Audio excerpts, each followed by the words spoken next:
Hi, beautiful people. Welcome back. If you're new, welcome, welcome. My name is Georgia.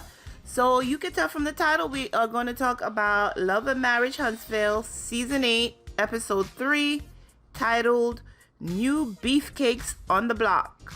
So, of course, we do the run where, they show what happened last week. Then we see Melody and Miss Nell playing pickleball on the pickleball court. So, honestly, for the first time this year, I played pickleball.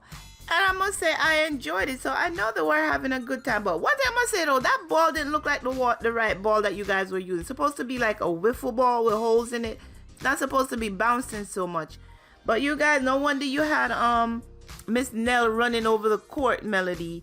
Just like how my sister had me running up and down that court when we were playing. But you guys look like you were having fun.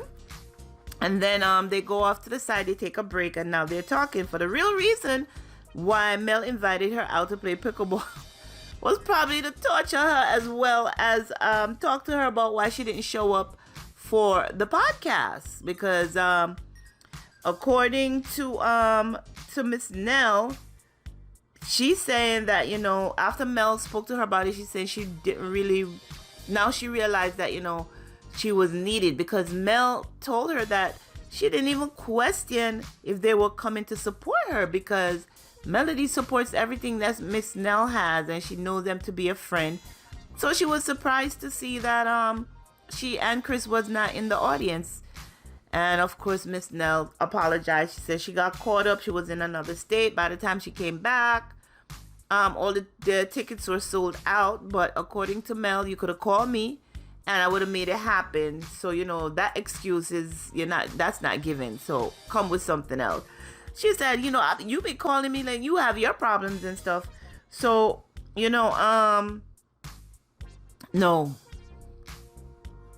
She said, I'm usually there for you when you have your stuff going on. So, of course, Miss Nell, she felt bad. She kept apologizing.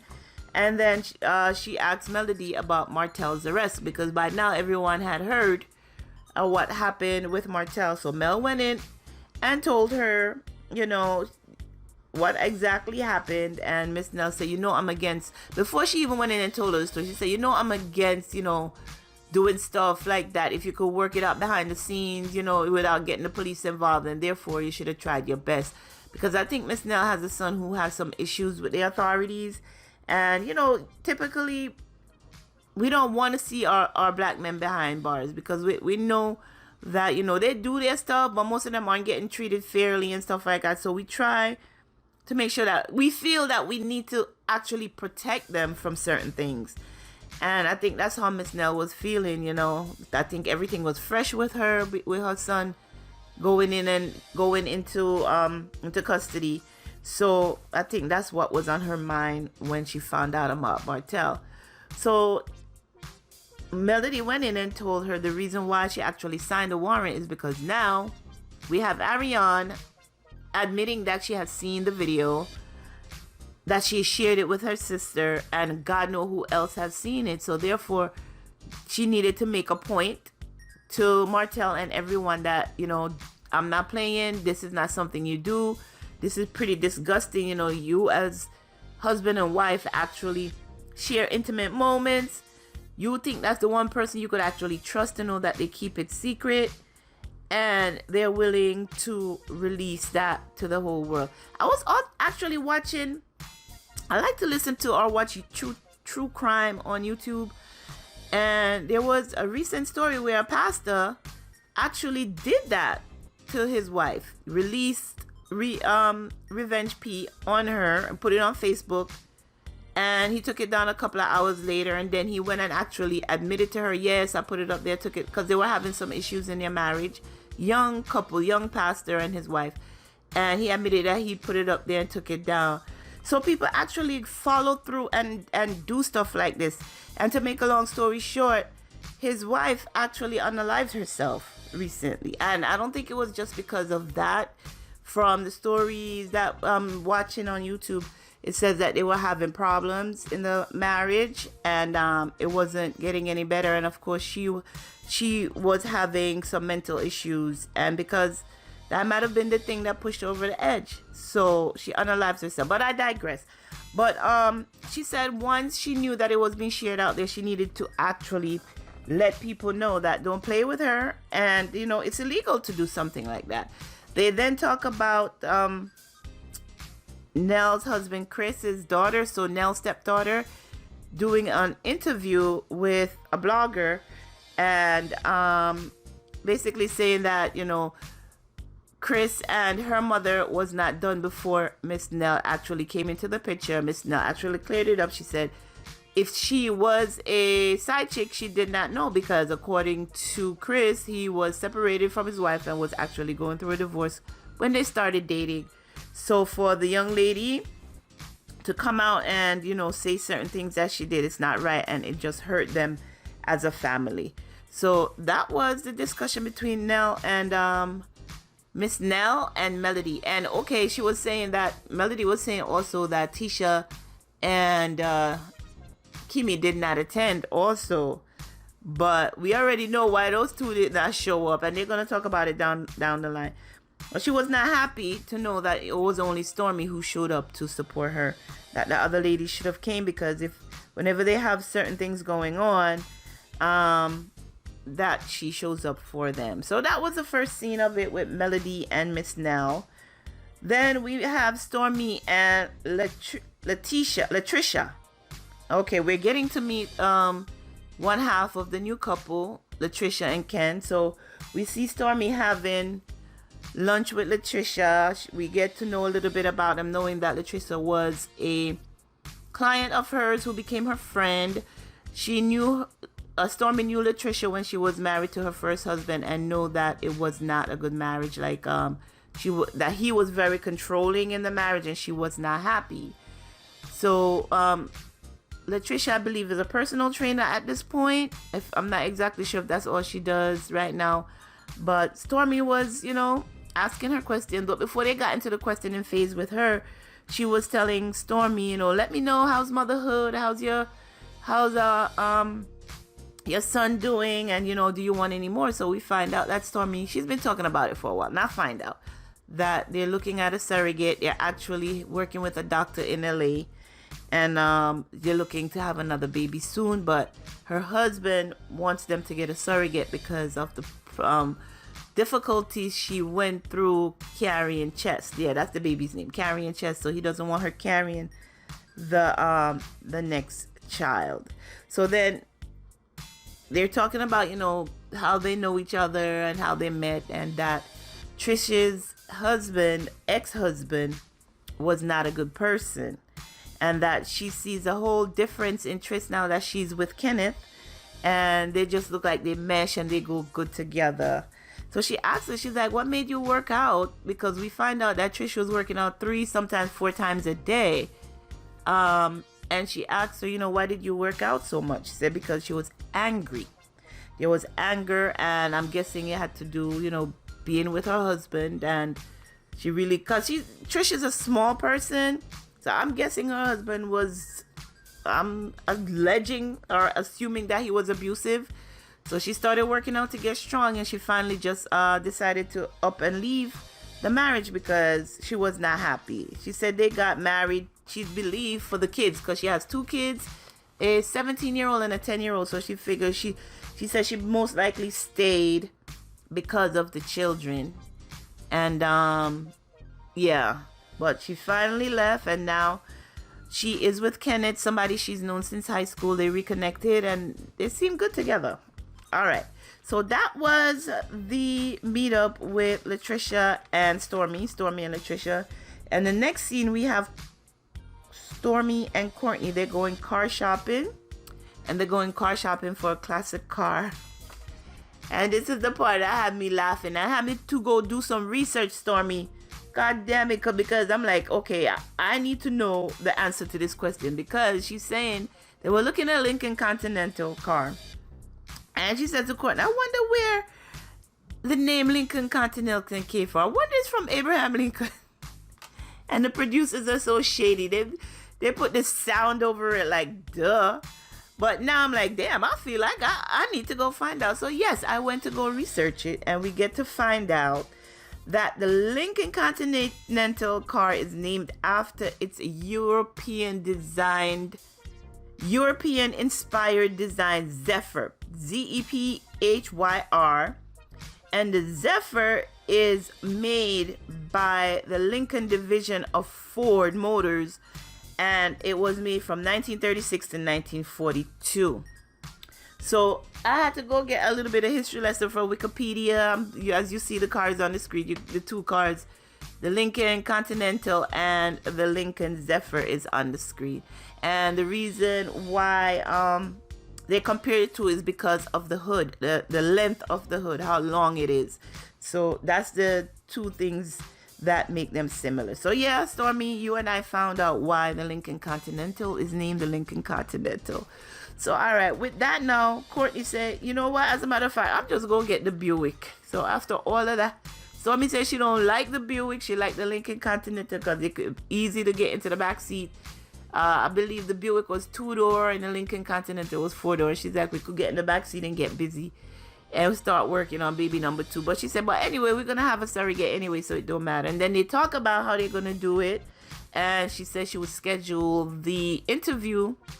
No, she would schedule the appointment with the doctor around the same time that she's in LA because she has a meeting with TikTok. And if you guys don't know, Stormy it has a huge brand on TikTok, Canvas Body, or the Body Glaze. The Body Glaze sells well on TikTok, so I'm guessing that, you know, they partnered with her to help her push her item and stuff like that. But she's doing very well on TikTok with the Body Glaze.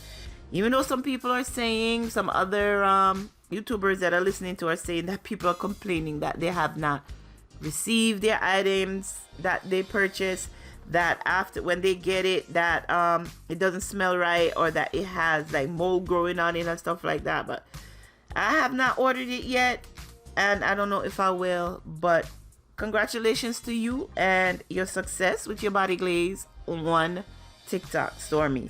So they talked about that for a little while. Then Stormy says, oh, I met with Trish, and I think we should do a double date. So Stormy's like, maybe we could go to the gym together, work out. Courtney was quick to say, no, we ain't doing that. He like, those people are professional bodybuilders. We can't do that. Courtney don't want to go get worked out and pushed to the limit. So she's like, so what we gonna do with them? He said, well, let's play some spades, but of course we gotta win. So maybe we'll see them on a date playing spades down the line. So that was kind of fun to watch them, those two going back and forth about what's happening with their lives. Now we get to fully meet the couple, Trish and Kenneth. They classify themselves as gym junkies, and you see it all over them. The body in, as they would say.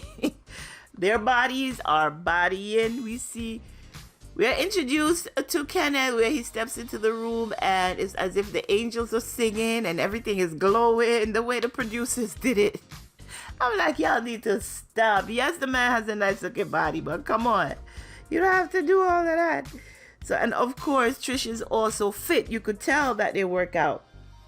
So they're talking about, you know, how they happen to get together. And my overall take from this scene is that I like them as a couple. I like them as individuals. I like them as a couple. The man just seems to be so calm. He talks about how, you know, initially when they started dating, how Trish always wanted to just have arguments. But then she put it to us that, you know, that's what she was used to. She wasn't used to somebody, you know, calming her, because she says she's used to a brick being thrown, then she ducks and then she throw her brick. So man, that must have been some tumultuous relationship in that household. I hope her kids are gonna be okay now that they see a different relationship. So like I told you, she has 2 kids, a 17-year-old and a 10-year-old, and we find out that Kenneth has a 13-year-old stepdaughter. He said it's not his child biologically, but it's his daughter. So they want to have a blended family and they want to get together and have more kids. But the flirtation and the ease of the conversation between the two of them was just coming across the screen. You could just tell that they work well together. And he told us, you know, that they were talking about marriage anyway. She was like, I don't understand why you want to marry me. And he says, well, thank you for, letting me take my time and not rushing me. And then they go in the confessional, and he says that, growing up in his household, he had his mom and his dad. And he said his mom was the perfect wife to his dad. And, of all the people he's dated, he's never seen the qualities of his mom in a woman that he's dated until he's met Trish. And that was so nice to hear. And then Trish was like, yes. And like my dad used to make sure everything is taken care of, and I felt safe when he was around. And that's how I feel with you. So I'm like, oh my God, they're melting our hearts. I mean, this is the initial that we're meeting them. I hope they stay like that. And none of these people on this show don't tarnish the niceness about these two. But I like them as a couple, and I like them as individual. So I'm looking forward to seeing how they grow on this show. Trish and Kenneth. So that was it. We get to meet the new couple, and we're gonna see how, when Stormy introduces them to other people, how it happens, or how things play out. So now we have Melody and Tisha and Kimmy. And girl, Melody's something else. Melody's not letting nobody get away with not showing up for the podcast. Even though it wasn't her event, she was the guest, and she expected them to show up. So they're meeting at a nursery. Mel gets there first, introduce herself to the owner. Come to find out, the owner has been, she says she used to come to the place, and she finally bought it 2 years ago. And Mel was like, yes, girl, women in business, girl power. I hear that.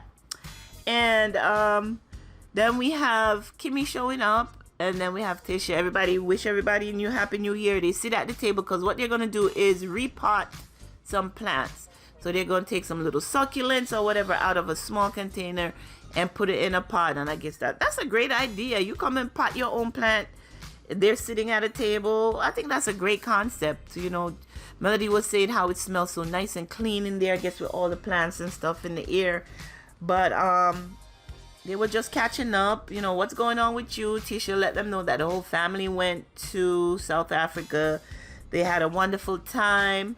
We get to find out that Kimmy did not get to take a vacation because in that 2023, I'm assuming, because her mom was diagnosed with breast cancer, and she's through the worst now, and everybody's gonna be all right. But it was just a scary time for her again, because remember, she just went through her time with it, and now her mom was diagnosed as well. So she said she didn't get a chance. But then Mel was like, no, Tisha said to Mel, but girl, you start out 2024 with a bang. We hear everything that's going on with you and Martell. So how are you doing? And Melody, she's like, can you just clarify to us why, it happened?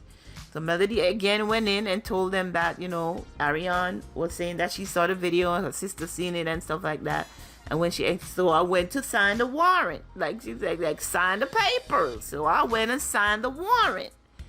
And Kimmy was like, yeah, now I get it. She's like, based on, what you're telling me, I understand why you did what you had to do. Because somebody needed to put a stop to him because he was just getting out of control. And Tisha was saying that maybe at this point he's beyond help. And they laughed about it. So I don't know what that little chuckle was about. So Melody was like, no, we have Kimmy telling her that, they did some real estate and they bought a building with 8 units and they're almost done with the last unit. And if Tisha wants to come and rent the unit from them or use it as her office, she's fine, because as you guys know, Tisha is now a broker, I believe, a real estate broker. So Melody, of course, chime in with herself. I know Melody can be messy sometimes. She's like, I don't know if Tisha want to do that right now. Either she want to stay at home and be a stay-at-home mom or work, because the last time I tried to get her out, it wasn't happening.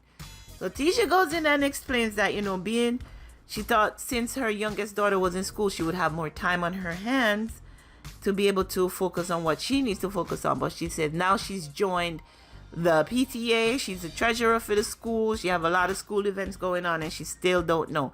So Kimmy was like, girl, you better let me know if you want that unit, because once it's finished, we're going to have to rent it out. Of course, we're going to have income coming in. So, We're gonna have to rent it out. So they talked about that for a little while. And Melody asks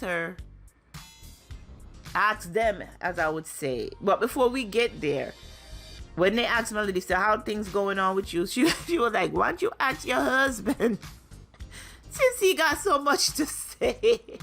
I'm like, oh my God, there's gonna be a conversation with Marceau and Melody, and I'm looking forward to it because it's going to be funny.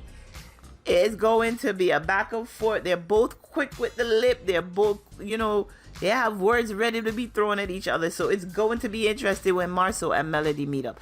Then she's like, you know what? As a matter of fact, don't even answer that because I'm going to meet with your husband and we going to find out, why he got so much to say about stuff. So then she asks them, throughout there. I know I'm jumping all over the place a little bit, guys. But she asked them, why didn't you show up for the podcast? And Tisha's like, I didn't show up because I was not invited. Melody's like, what are you talking about, invite? It's a public event. Anybody could show up. And Tisha goes in and explains why she did not buy a ticket to come. We know she told Destiny that the Melometers can be mean, but she tells Mel that, or in the confessional, she said that the last time she went to a Melody event, she was escorted out. You remember when Melody was supposed to have the release for 7th Avenue, but it was going to be under a different name where her and Martell were partners, and she dissolved that and came back around with 7th Avenue. So Tisha was escorted from that event, and since then, their relationship has been strained, I believe. I mean, it was a little bit strained before that because Marceau kept inserting himself and trying to keep Tisha in the house and not let her go out and do anything with Melody and stuff. And as we know, Melody told him, you're scared for her to hang out with me because you know what she does, she's going to be independent. And Tisha said, the reason I didn't come because I didn't get an invite. And she let us know that she will not be going to anything having to do with Melody unless she gets an invite from Melody herself. And you cannot blame her because that was really embarrassing when that happened. That was not cool. And yeah, you would feel away after that. Girl, I ain't coming to know that you have to do that you're doing the way you had me escorted out. You're not going to embarrass me like that again in public. So she still have feelings about that, as she should, and that's why she didn't go.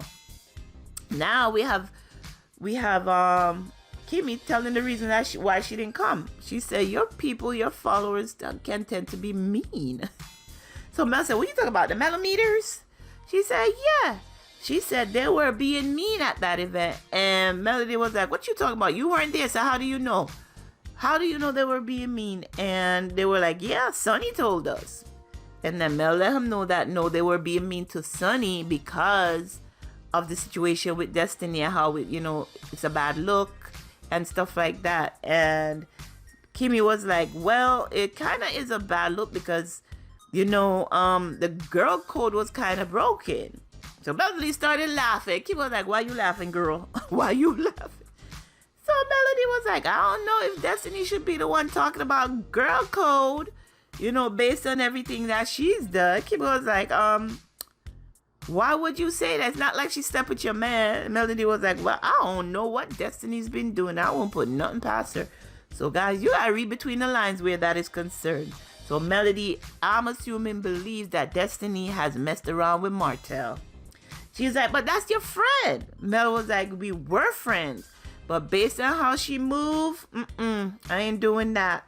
And then to wrap up the episode, she goes in and she says that since what happened with Martell and her, she's looking to see who's her real friend.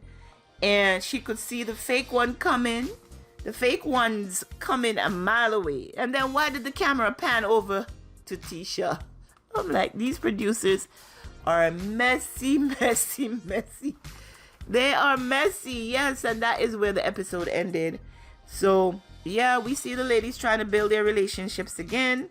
We are hoping that Tisha and Melody could get to a place where, they're good. I hope Tisha is really going to use her 2 master's degree and her license as a broker And like Melody said, get out the house, girl, and go do your thing. Yes, we have Marcel out here building commercial properties. Now we see him doing residential properties because he does show us on his Instagram page. If you guys don't watch his Instagram page, go over there and watch it. 'Cause I like Marcel because he's funny. He's funny to me. And he's actually showing us what we actually came to the show to actually see. He did throw shade at, I think, Melody the other day. He was showing us a new house that they were building, and he said, well, I'm out here showing you real estate stuff, something to this effect.